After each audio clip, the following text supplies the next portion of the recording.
On verse tous les deux.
Allez, enlève-toi.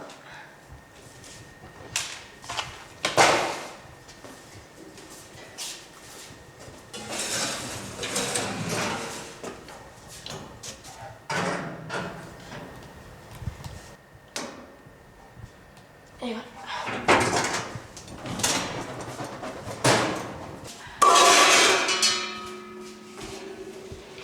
On va laisser le petit.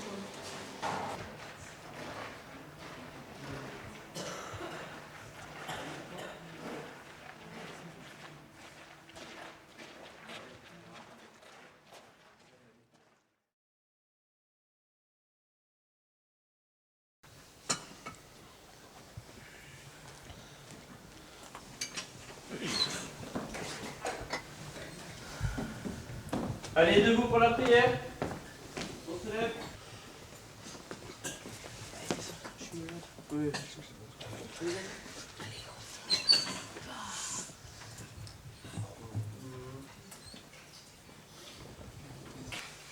Au nom du Père, et du Fils, et du Saint-Esprit, ainsi soit-il.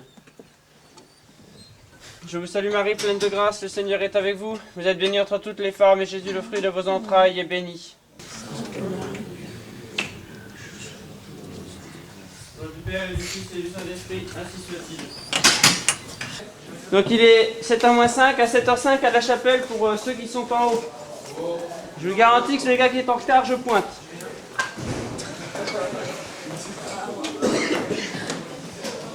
Chut, je veux pas de bruit maintenant.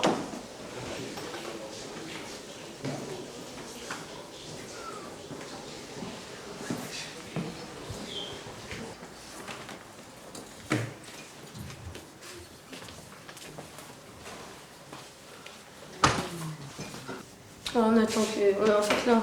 On attend écart. Quand là, le réveil des autres, et puis nous, on va s'habiller en même temps. Après, on redescend, on verse le vin et on met là.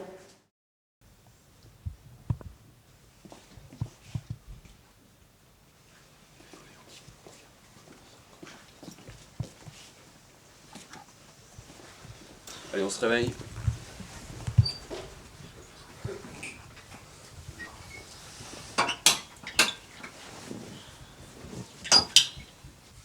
Notre Père qui es aux cieux, que votre nom soit sanctifié, que votre règne arrive, que votre volonté soit faite sur la terre comme au ciel.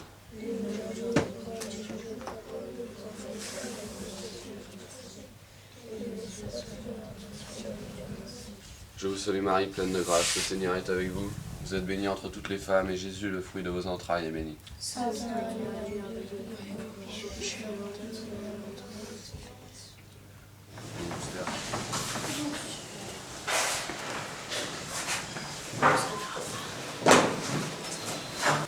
Tous les jeudis matins en messe. Bon, souvent en fait le matin en messe, soit qui est messe d'équipe, soit qui est messe de classe ou messe de communauté. Ça dépend un peu de chacun. Mais... ouais, ça arrive 2-3 fois dans la période. C'est une messe obligatoire? Non, plus ou moins. Quoi, la messe de communauté, oui. Après, les messes de promotion, en fait, c'est des messes de classe. Et là, si vraiment il y en a un qui a du travail, il n'est pas obligé de venir. Et après, on fait des messes d'équipe. Donc, et là, tout le monde vient d'habitude. Mais encore une fois, c'est pas obligatoire. Mon Dieu, je vous adore et je vous aime de tout mon cœur. Je vous remercie de tous vos bienfaits, spécialement de m'avoir gardé en vie pendant cette nuit. Page 8a. Acte de foi. Mon Dieu, je crois fermement toutes les vérités que vous nous avez révélées et que vous nous enseignez par votre Église, parce que vous ne pouvez ni vous tromper ni vous tromper.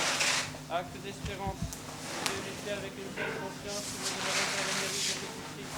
Votre grâce à ce monde, et si j'observe vos commandements, le bonheur éternel dans l'autre, parce que les premiers que vous êtes fidèles dans vos promesses. Acte de charité. Mon Dieu, je vous donne tout mon cœur et par-dessus toute chose, parce que vous êtes infiniment bon, infiniment aimable, et j'aime mon prochain comme moi-même pour l'amour de vous. Offrons notre journée.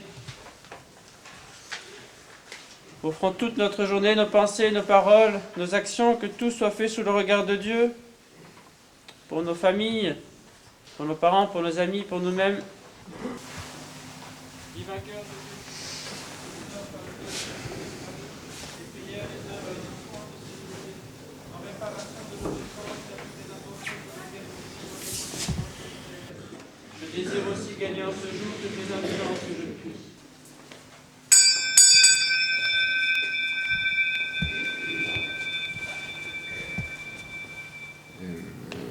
L'activité religieuse, eh bien, c'est la prière du matin, la prière du soir, qui sont les prières normales d'un chrétien normal. Et sinon, l'assistance à la messe, elle leur est possible, mais elle n'est pas obligatoire, pour ne pas alourdir cette piété, parce qu'une piété alourdie est obligatoire, et c'est une piété qui est contrainte, c'est pas une piété qui est saine. C'est une mauvaise image de la vie chrétienne en fait. Des pratiques religieuses, c'est évident, tous les offices sont en latin, ça c'est sûr. Et tous les matins, il y a un petit mot, normalement à la prière du matin, le prêtre s'adresse aux enfants, il leur explique un petit point, il leur donne un petit bilan, un petit résumé de la vie du saint que l'on fête chaque jour, ou alors un petit point de vie morale. Aujourd'hui nous fêtons Sainte Scolastique, c'est la sœur de Saint Benoît. Saint Benoît était un bénédictin, il a fondé un monastère à Subiaco en Italie, et sa sœur a fondé un autre couvent pour les bénédictines, juste en dessous de Subiaco. Et Sainte Scolastique, avant de mourir, a demandé à voir Saint Benoît, et ils ont discuté pendant à peu près pratiquement toute une nuit en parlant du ciel. Et après, Sainte Scolastique, le lendemain, est morte, et on a vu une colombe monter au ciel à sa mort, montrant sa pureté. Ce pourquoi nous sommes là, c'est parce que nous voulons une école catholique, profondément catholique. Et comme le disait notre fondateur, donc Monseigneur Lefebvre, que l'instruction religieuse, que la doctrine et que l'éducation se fassent toutes un dans cette école. Je crois que la seule particularité de l'école par rapport aux autres établissements catholiques, c'est que c'est une école qui est dirigée par des prêtres. Voilà. Les autres sont malheureusement plus dirigés par des prêtres. Et on n'a rien inventé, on n'a rien ajouté par rapport à ce qui se faisait dans les autres écoles catholiques lorsqu'il y avait des prêtres à la direction. Ou des frères, les frères des écoles chrétiennes. En fait. Donc notre spécificité, notre caractéristique, et ce pourquoi l'Église, sinon nous ne serions pas là, c'est justement de donner aux enfants cette éducation chrétienne, car les parents ont le devoir de donner aux enfants une éducation chrétienne. Par exemple, je m'occupe d'une paroisse à Bourges, près de Bourges, à la chapelle d'Angilon, et effectivement, là, quand on voit les familles, on les pousse à mettre leurs enfants dans une bonne école, par contre. Donc c'est, si vous voulez, en tant que prêtre, qu'on s'occupe du recrutement pour sauver les âmes de ces enfants de ces écoles publiques ou privées qui sont dangereuses pour leurs âmes, quoi. On a eu un évêque là ces vacances qui nous disait, qui est passé à l'école et puis qui disait que on avait une crise avec les individus modernes. Là, c'est que on a des hommes adultes qui jouent aux adolescents. Souvent l'adolescence se passe mal aujourd'hui parce que les enfants ne sont pas aidés. On les enfonce dans le vice au lieu de les aider à s'en sortir.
Rendons grâce, Seigneur, pour tous vos bienfaits, vous qui vivez et régnez dans tous les siècles des siècles. Dieu du Père, du Fils et du Saint-Esprit, ainsi soit.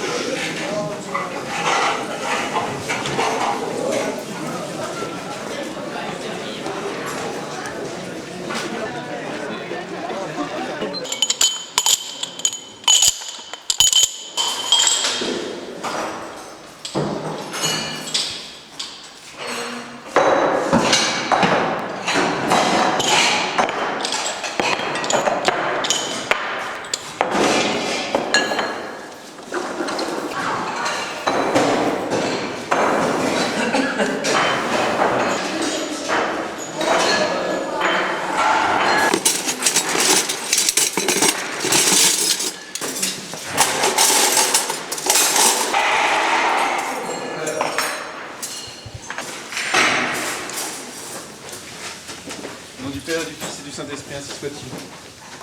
Je vous salue Marie, pleine de grâce, le Seigneur est avec vous. Vous êtes bénie entre toutes les femmes, et Jésus, le fruit de vos entrailles, est béni. Sainte Marie, Mère de Dieu, priez pour nous pauvres pécheurs, maintenant et à l'heure de notre mort. Soit-il céleste, sapientier, au nom du Père et du Fils et du Saint-Esprit, ainsi soit-il. J'ai deux devoirs à vous rendre aujourd'hui. Donc j'aurai quelques remarques à vous faire sur le texte de Freud, l'artiste et le névropathe. Nous ne visons pas ici à ce que les enfants aient le bac. Je dirais c'est trop bas. Ce que nous voulons, c'est qu'ils aient une culture générale. Ce que nous voulons, c'est qu'ils aient une formation générale, une formation de l'intelligence, qu'ils apprennent à réfléchir, à raisonner, à avoir leur pensée, à réfléchir sur les choses. On pense toujours qu'on va trouver que donner un enseignement chrétien, c'est donner un enseignement qui va parler de Dieu à chaque fois. Vous voyez ? C'est pas ça, donner un enseignement chrétien. Donner l'enseignement chrétien, c'est donner l'enseignement qui permettra aux élèves d'être intelligents, d'acquérir la sagesse, d'acquérir cette autonomie intellectuelle qui leur permettra de faire les bons choix et de faire des actes véritablement moraux, en fait. Donc les cours ne sont pas des cours de catéchisme. Il n'y a pas de cours de catéchisme en français, pas de cours de catéchisme en allemand, simplement qu'ils aient cette intelligence. Parce que cette nature perfectionnée est bien sûr un sol fécond pour que la vie chrétienne ou pour que la grâce se développe. Voilà.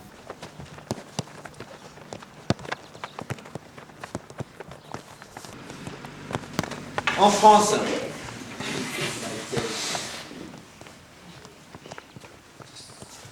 quel système on a en France? Le système national. Donc en France, la nation au sens moderne.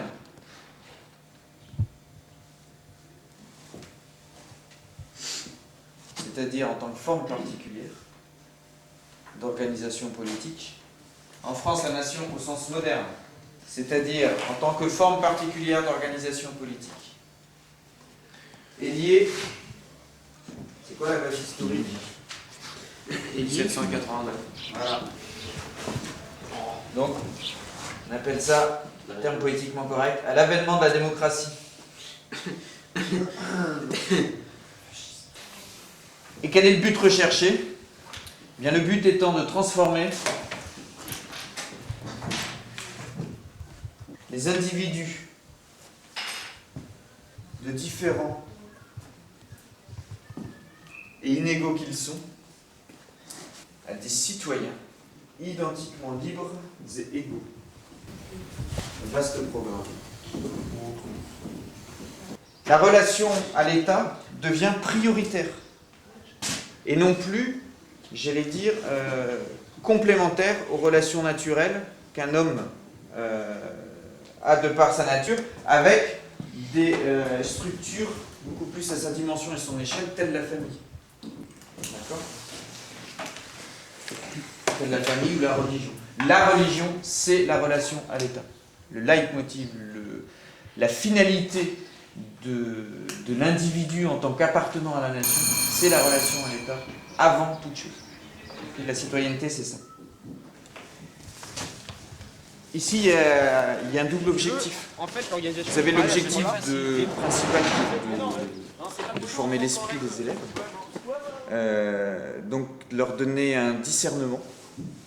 Et le second objectif, c'est de les préparer à la vie active plus tard. Donc, il faut absolument qu'ils connaissent leur environnement et qu'ils connaissent la politique dans laquelle est organisée la vie sociale actuelle, pour qu'ils puissent s'y intégrer au mieux, malgré leurs éventuelles différences de conception. Le but du cours est effectivement de les préparer, dans un premier temps, en fait, de les former, donc avoir un discernement des esprits, avec une échéance scolaire qui est le baccalauréat, et donc que leur discernement de la problématique soit suffisamment clair pour qu'ils puissent faire une bonne copie au bac, en comprenant quand même le véritable rapport à la réalité et à la vérité. Voilà, il y a des parties de cours qui sont effectivement difficiles, puisque comme vous l'avez entendu tout à l'heure quand vous filmiez, la nation aujourd'hui, la notion de nation aujourd'hui est bâtie sur la Révolution française, dont un des éléments était son anticatholicité affichée. Donc il y a effectivement contradiction. Donc c'est clair que je leur apprends souvent ce qu'est le politiquement correct. Bon, on mélange le passé simple, l'imparfait, le présent. On le voit bien. Trop de fautes. On peut demander au professeur de français tout ce qui est méthode de lecture globale et toutes ces méthodes un petit peu nouvelles qui vont contre l'enseignement traditionnel, eh bien, nuisent à l'intelligence, nuisent aux enfants qui ont du mal maintenant à écrire des mots justes. Ils écrivent avec des fautes d'orthographe, ils écrivent sans verbe, ils mettent pas de verbe dans une phrase, parce qu'ils n'ont pas une structure dans la tête, ils n'ont pas eu une structure dès le premier âge. Donc ce que nous voulons, c'est d'abord, dans les petites classes déjà, de former l'esprit à réfléchir d'une manière structurée, logique. Et c'est toute l'importance du latin, du français. Audio.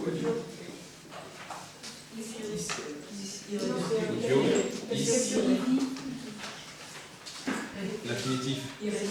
On ne regarde pas son bouquin de grammaire. En histoire, eh bien, nous faisons non pas le programme officiel de l'État. Je prends le cas par exemple du BEPC, où nous faisons un cours particulier d'histoire du BEPC, qui servira pour leur examen. Mais nous avons dans l'école un suivi qui est propre, qui permet aux enfants d'étudier chacune des périodes de l'histoire et de les comprendre jusqu'au bout, complètement. Moi, je ne le fais pas évoluer beaucoup, le programme. Il y a des directives dans l'enseignement, dans l'éducation nationale que je m'autorise à ne pas suivre. Et puis en fait, ça va, ça vient, puis moi je reste à peu près avec les mêmes éléments. Ouais. Là, ouais, j'évolue moins que les élèves. Ouais, je suis sévère. Je crois que je peux le dire, je suis sévère. Ce que je veux qu'ils fassent, là, je suis volontaire, ouais. On voit que nos élèves qui sortent ici avec un enseignement traditionnel, ils arrivent en seconde, en première terminale, puis ensuite dans les écoles supérieures, eh bien tout ce qu'ils ont acquis de base, solide, leur sert et est un acquis qui est pour eux un trésor vis-à-vis de leurs collègues. Et ils n'ont aucune difficulté pour ensuite rentrer dans les grandes écoles d'ingénieurs et avoir cette ouverture sur le monde.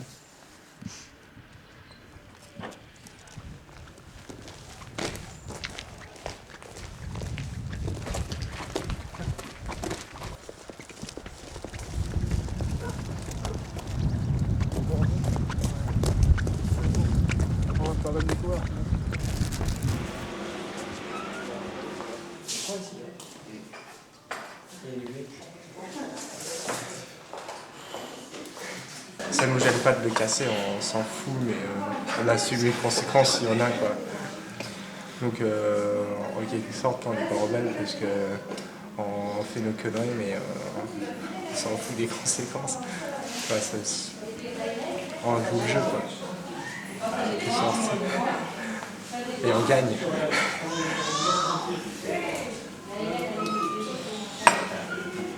Ils sont bornés, je dirais. Et souvent on voit les gars en terminale lorsqu'ils sortent pour aller à l'université, souvent on voit ils ont des réactions très radicales par rapport à la vie réelle parce qu'ils sont plus chez eux, ils sont avec des gens qui sont pas la même religion, pas les mêmes notions, pas les mêmes idées qu'eux. Et beaucoup d'entre eux, ils se mettent en marge. Ils se mettent soit il y en a qui se mettent en marge, il y en a qui s'adaptent, et puis il y en a qui deviennent complètement rebelles, une espèce de crise d'ado retardée, quoi. Vous croyez que ça forme des fanatiques un peu, cette école? Non. Je pense que les fanatiques, quelqu'un qui est fanatique, je dirais intégriste, qui sort de cette école, c'est pas à cause de l'école, c'est à cause de ses parents. Et l'école, c'est vrai, n'aidera pas à le sortir de là. C'est pas un milieu, avec la BB15, ça s'est amélioré, mais c'est pas un milieu qui est très qui ouvre beaucoup l'esprit, quoi. On n'est pas en train de nous faire gober tout ce qui est PC. C'est-à-dire que l'école, elle est pas du tout PC. Politiquement correcte, elle connaît pas. Et du coup, ça nous donne des idées qu'on ne nous donnerait pas dans une école laïque, parce que c'est sous contrat de l'État.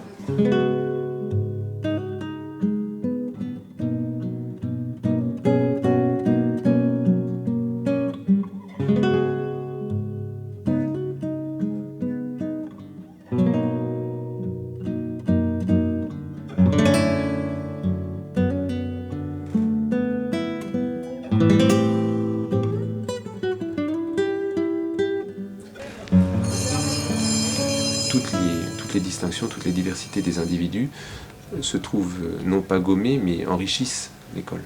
Ici, différence, et le but aussi des activités, c'est qu'ils nous apportent leur passion, et en nous apportant leur passion, ils enrichissent l'école. Mais pareil, à chaque fois, on essaie de lier la discipline, donc la contrainte, et le plaisir de faire le plaisir et l'enthousiasme de faire ces choses-là, de participer à ça. Qu'ils aient une grandeur d'âme, ces garçons.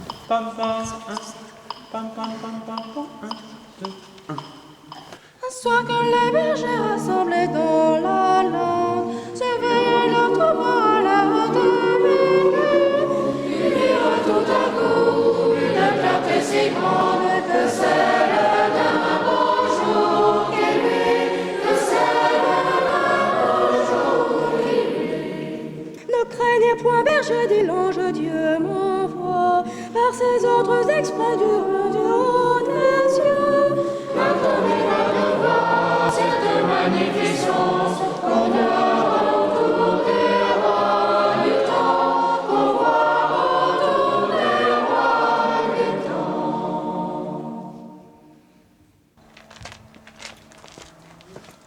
temps. La raison particulière à ce que ce journal s'appelle Le Petit Royaliste, il n'y a pas de raison particulière. La seule chose, c'est que c'est un journal qui a été décidé par des élèves, qui a été créé par des élèves, et ils ont pris ce nom-là. Moi, j'ai hérité de ce nom-là, je ne reviendrai pas sur ce nom. On peut faire de la politique, si vous voulez, on peut rentrer dans ces problèmes-là, mais je ne pense pas qu'il faut vraiment s'arrêter à ce nom-là. Disons, les articles qu'on sent en général ne sont pas particulièrement orientés d'un côté ou d'un autre. Bon, bien sûr, les articles d'histoire, Le Petit Royaliste, ça ne va pas être des articles qui vont vanter les mérites de Napoléon ou qui vont faire l'éloge de Gaulle ou de tel président de la République, mais bon, à part ça... D'ailleurs, pourquoi il s'appelle Le Petit Royaliste ? Parce que justement, dès le départ, le but était quand même, dans la mesure de nos moyens, puisque nous ne sommes malgré tout que des élèves, jusqu'à 18 ans, 19 ans pour les plus grands, donc c'était de défendre les idées royalistes. Je regarde les articles, je vois ce qu'ils mettent dedans.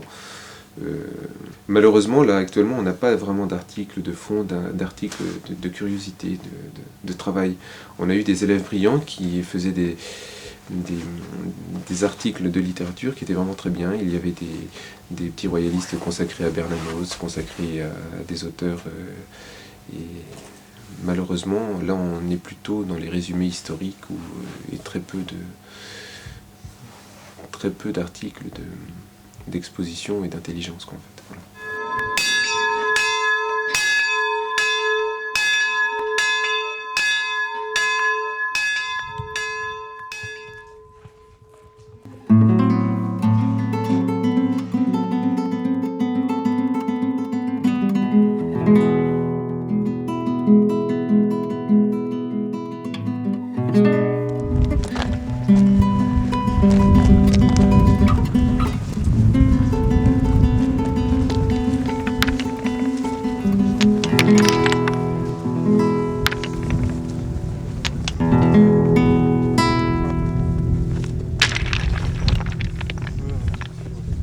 C'est une très grande grâce que me fait l'abbé Bétain de pouvoir célébrer la messe ici.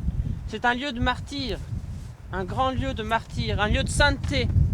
Ces prêtres, ils ont un exemple pour trois choses, ils nous donnent l'exemple. Tout d'abord, ils sont un exemple par leur foi et leur piété.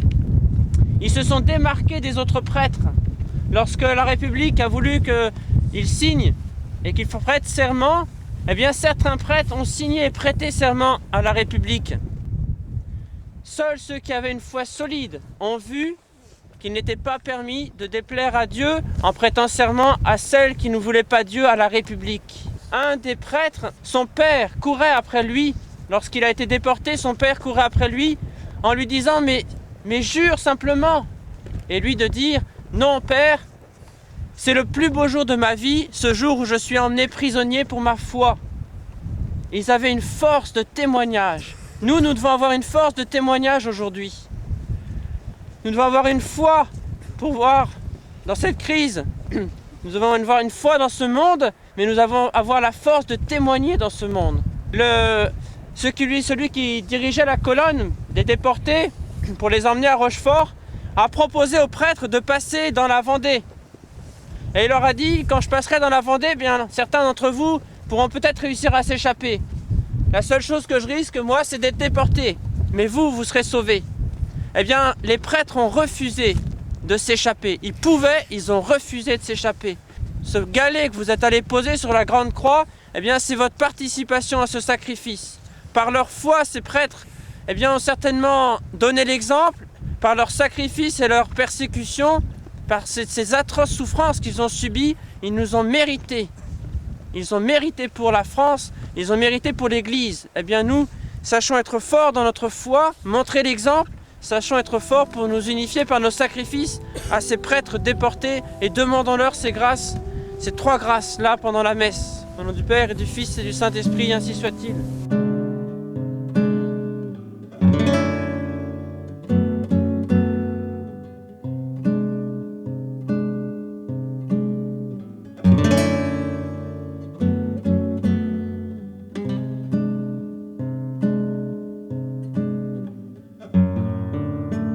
Nous allons donner un nom à la nouvelle classe, à la classe de première.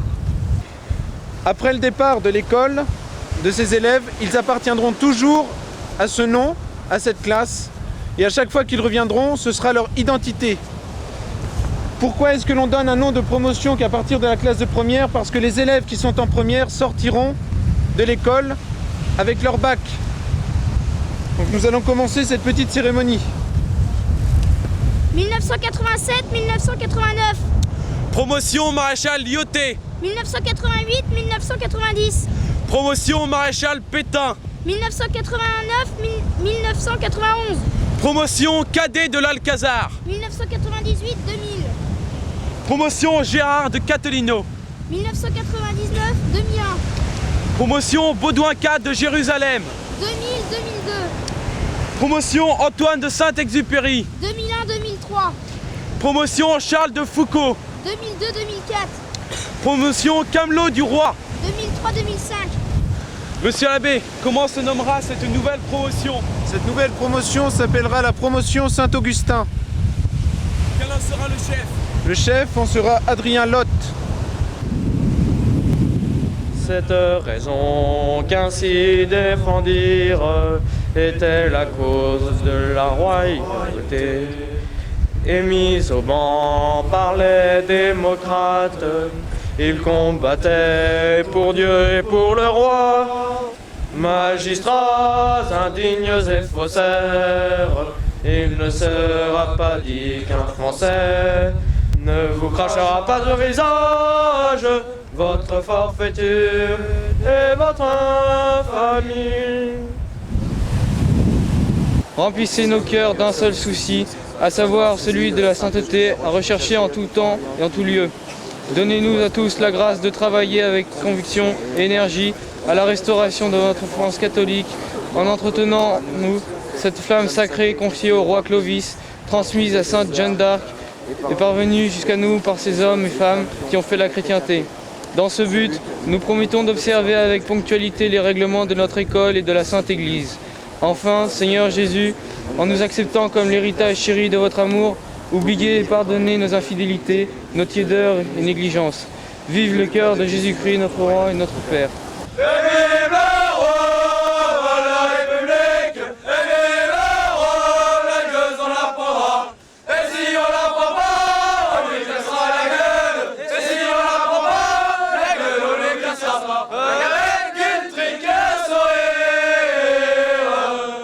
Le but de la promotion, c'est de leur donner une différence dans l'école.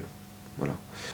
En plus de ça, à l'occasion de cette promotion, ils ont une organisation, la caisse de classe à part, et ils ont le droit de ne plus porter l'uniforme de l'école s'ils ont le vêtement qu'ils ont décidé comme vêtement de promotion, comme pull de promotion. Voilà. De mon côté, je leur donne beaucoup plus de permission, d'autorisation, parce qu'ils sont en première, ils commencent à être responsables et ils sont beaucoup plus entreprenants. La classe de terminale, d'après ce que j'ai compris, elle va essayer de réorganiser une sortie à Paris, une sortie à l'Opéra. Vous m'avez dit sur le théâtre des Champs-Élysées, on va. Oui, mais on ne pourra pas y descendre là sur les quais de Seine. Ah oui, d'accord, je sais pas.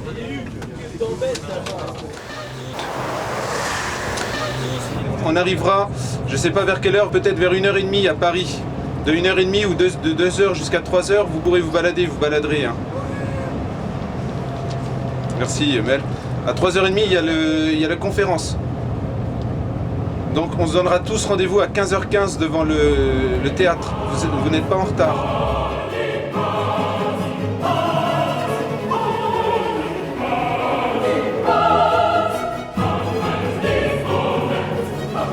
Pour l'opéra, vous aurez des feuilles de résumé. Donc vous lisez avant l'acte ce qui va se passer, parce que sinon vous êtes bien placé quand même. Vous êtes bien placé. Premier balcon de côté, c'est bien. Là vous êtes quoi? Premier balcon de côté.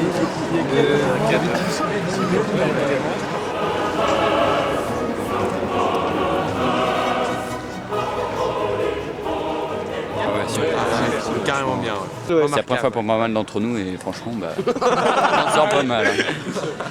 Non, c'était beau, c'était esthétique.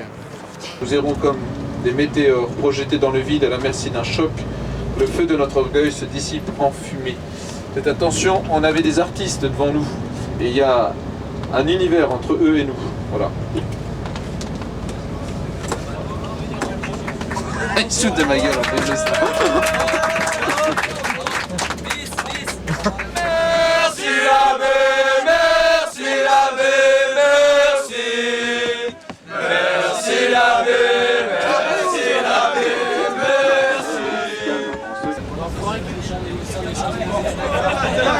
C'est juste là. Regarde, et la première, non la deuxième, mais si c'est un drag queen. Là, au fond, là, à droite. Là. Mais non, la deuxième là, qui passe. Là, ici, là. Celle-là. Le mec avec les. C'est une tente. Oh. Mais t'as vu, voilà. C'est immonde. C'est dégueulasse. Oh putain.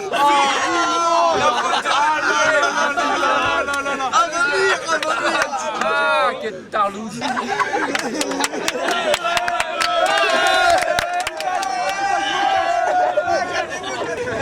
On sait pas ce qu'il va faire avec nos photos de nous. Mais vaut mieux pas, ouais. C'est quoi ça, regarde. Mais c'est quoi ces trucs là? Et c'est quoi là? Ah, c'est les bougnoules.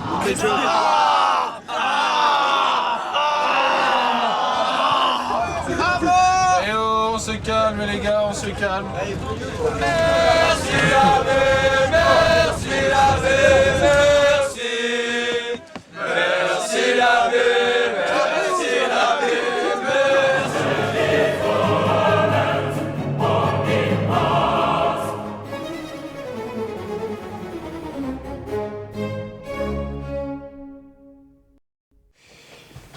Lumière. Mais enfin, je ne sais pas ce qu'il vous avait fait, parce que là, il était vraiment dans les vapes, hein, il était déjà au ciel. Non. Il veut être... On le réincarne. Ah oui, il était au 7e ciel, au 8e ciel, je ne sais pas à quel ciel il était. Non, mais il a fallu que je lui explique que les mathématiques ne lui en voulaient pas, vous voyez. Parce que je croyais que c'était ça au départ, oui. Non, parce que l'année dernière, il avait des bonnes notes, alors. Oui, mais là, cette année, vraisemblablement, très insuffisant de l'œil. Ah mince, il a 6. Ah oui, oh, bah de l'œil, il déconne aussi. Vous êtes jaloux, monsieur, je vous soupçonne. Mais vous allez voir, il va ah, mais peut-être. Ménier. Enfin, Ménier, vache. Ménier. Ah, mais c'était... Ménier, il n'y a qu'en physique qu'ils sont ça. 4,75 en philo, Ménier. Wow.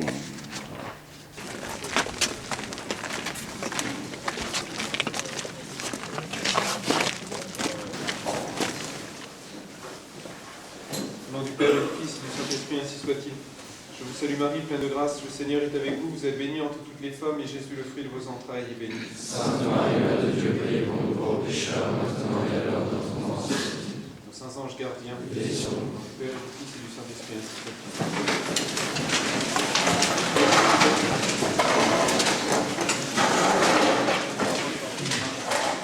La remise de notes aujourd'hui, c'est des bulletins de la première moitié du deuxième trimestre. Donc nous sommes, à mon avis, avec ce bulletin, à même de vous dire si vous avez fait des progrès, si vous en avez pas. On met des notes assez sévères.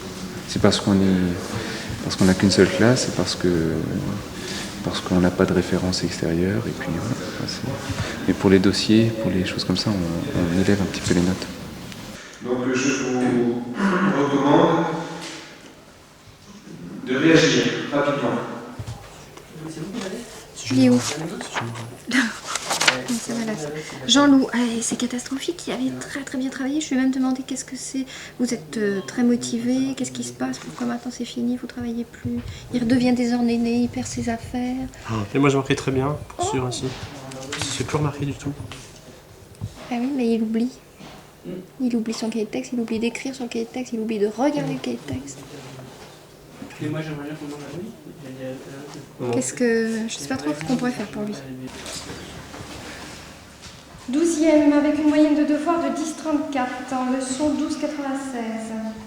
Bon, on ne peut pas vous féliciter. Vous ne travaillez plus. Vous oubliez votre cahier de texte. Vous oubliez de le regarder quand vous l'avez. Donc ça fait beaucoup. Vous êtes capable de bien mieux. 12 en leçon ridicule. En baisse, en mathématiques, allez, je vous reprends. Mais en 6e, ils ont progressé. En 3e, ils ont progressé. On a de la mathématique, des choses qui savent. Non, mais ça, Non, en 5e, ils ont paumé généralement. En 1,43 et en 3e, ils ont vachement paumé. Mais les profs n'aiment pas les élèves de 3e parce qu'ils sont trop vivants. Mais c'est des bosseurs depuis la 5e, 4e, c'est des bosseurs. Vandel Kevin, moi j'ai mis... Vous êtes très vite satisfait de vos devoirs. Changez votre attitude. Vous devez être plus exigeant avec vous-même. Ouais, ça c'est bien, c'est parfait. Ça va, ça ouais. C'est tout? Ouais, et qu'il ne doit pas traîner avec le clan Bayet. Ah, les 5e alors? Ouais, il traîne avec ce clan-là. Ah, c'est bien alors, parce que ce matin je leur ai dit qu'il y avait deux ou plusieurs clans en 5e. Voilà. D'accord. Blondel Kevin. Bon, le comportement tout d'abord, c'est mieux. Hein, votre comportement, vous êtes plus agréable en classe, vous faites des efforts, mais c'est encore trop irrégulier. Il faudrait également vous comporter en élève de 6e. Vous êtes en 6e, avec vos camarades de 6e. Essayez de moins fréquenter certains camarades, tels que Bayet, Lebel, qui eux sont en 5e, qui n'ont peut-être pas les mêmes besoins de travail que vous. Comprenez? Vous pouvez avoir des amis dans toutes les classes, mais là, ça ne vous porte pas profit du tout. Donc vous êtes 11e avec une moyenne de devoir de 10,37. Bon, moi, mon souci, c'est que vous êtes très vite satisfait de vos résultats. Or, on ne peut pas être satisfait avec 10,37. Donc, changez votre attitude. C'est mieux sur le plan du comportement. Maintenant, sur le plan du travail, il faudrait être exigeant. Essayez d'être exigeant avec vous-même. Voilà. Je disais toujours les Besançon, il faut mettre les 3e avec les secondes, premières, terminales. Et ils deviennent les plus jeunes parmi les grands, et ça les ramène. Ah oui. Puisque là, c'est les plus grands parmi les petits. Alors, ça roule le but et ça écrase tout. C'est vrai que la séparation du collège n'est pas au niveau de la classe d'âge. Eh ben, ils sont mal tenus. Ça, je peux le dire, ça. Je peux le dire qu'ils jouent les grands parmi les petits, mais ils sont petits parmi les grands maintenant. Ça, je peux le dire. Ah oui, c'est vachement philosophique, ça. Ouais, Ta gueule.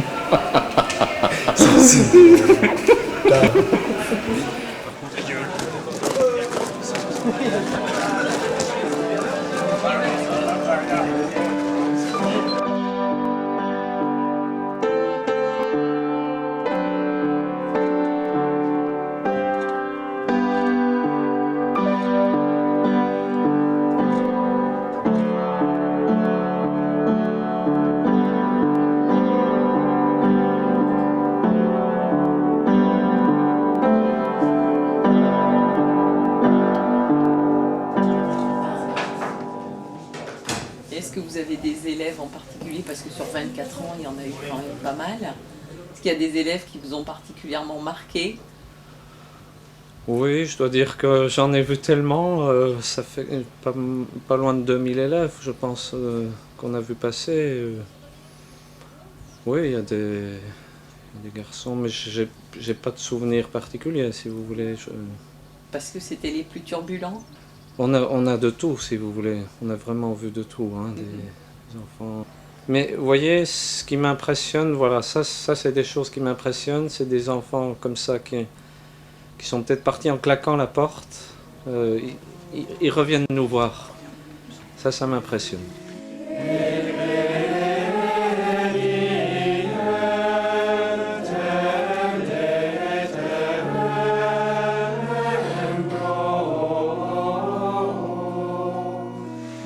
J'étais arrivé ici avec beaucoup d'idées arrêtées. Je me suis dit ici ça va être une école de saints. Je ne vais pas entendre un gros mot, rien du tout. Bon, je suis arrivé, je suis rentré en classe, je suis tombé sur celui qui était mon meilleur camarade de classe de la 5e à la terminale et même après, qui m'a sorti une bordée de grossièreté. Ça m'a rassuré, je me suis dit il y a des hommes ici. Ici, il n'y a pas de mixité, donc c'est une école de garçons. Donc il n'y a pas de... Le garçon s'exprime et se forme. De tentation, non, c'est pas ce que je voulais dire.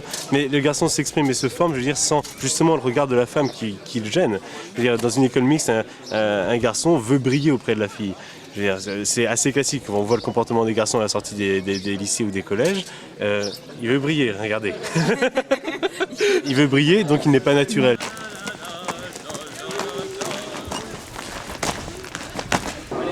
Alors, ça monte?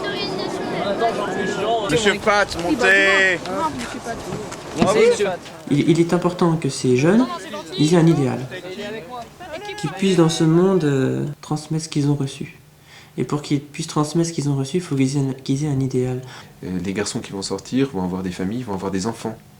Et ce que nous leur donnons maintenant, c'est ce qu'ils vont donner plus tard, eux. Donc cette espèce de générosité, cette espèce d'honneur, cet enthousiasme, ce goût du bien, du beau et du vrai, et ils vont le transmettre et on construit pour l'avenir. Ça c'est extraordinaire. Une classe de terminale, par exemple, marque l'école. Parce que la disposition de l'école, c'est que les grands s'occupent des petits. Donc certains vont les aider dans leurs études, lorsqu'ils ont des difficultés, ils vont leur faire apprendre les leçons. Mais ici, ils vont leur donner l'exemple. Ils vont bien plus former par leur exemple, par leur piété, par leur droiture, par leur politesse, par leur respect, par leur idéal. Qu'on puisse avoir des garçons qui aient compris ce que l'on fait maintenant, qui le reçoivent, qui en prennent conscience, qui le transmettent, qu'on ait des familles. C'est extraordinaire d'avoir des familles qui par la suite fassent la même chose. Et là, c'est toute la société qui renaît, en fait. C'est toute une société qui renaît. C'est toute une société qui renaît. Alors, avoir des familles, ça c'est ce que j'espère, d'avoir que mes élèves puissent être de véritables chefs de famille et avoir des religieux, des garçons qui s'engagent.